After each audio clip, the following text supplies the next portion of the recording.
आणि आता एक महत्त्वाची ब्रेकिंग न्यूज समोर येते। लष्कर-ए-तोयबाच्या 3 दहशतवाद्यांचा खात्मा करण्यात आलाय। महत्त्वाची अपडेट, जम्मू काश्मीरच्या शोपियानमध्ये लष्कर-ए-तोयबाच्या 3 दहशतवाद्यांचा खात्मा करण्यात आलाय।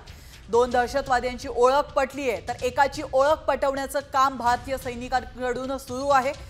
तर शाहिद कुट्टे आणि अदनान शफीदार अशी दोघांची नावं आहेत। शोपियानमधील हिरपोरा या ठिकाणी भाजप सरपंचाच्या हत्येत शाहिद कुट्टे याचा सहभाग असल्याचं देखील समोर आलंय।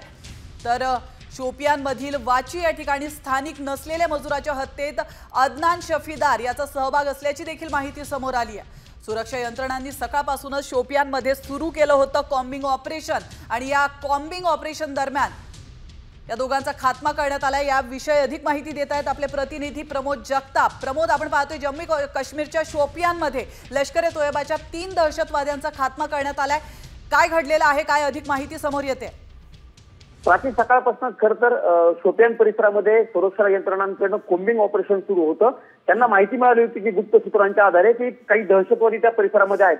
साधारणतः 3 ते 5 जणांचा आकडा त्यांच्या लक्षात आलेला होता आणि त्यानुसार कॉम्बिंग ऑपरेशन केल्यानंतर 3 दहशतवाद्यांचा खात्मा करण्यामध्ये सुरक्षा यंत्रणांना यश आलेलं आहे। हे सगळ्यात महत्त्वाचं प्राची आहे की हे तिघही दहशतवादी लष्कर-ए-तोयबा ही जी दहशतवादी संघटना आहे त्या संघटनेचे कार्यकर्ते असल्याचं समोर आलेलं आहे। शहीद कुट्टे आणि अदनान शफीदार अशी या दोघांची ओळख पटलेली नावं आहे, तर एकाची ओळख अद्यापर्यंत पटलेली नाहीये।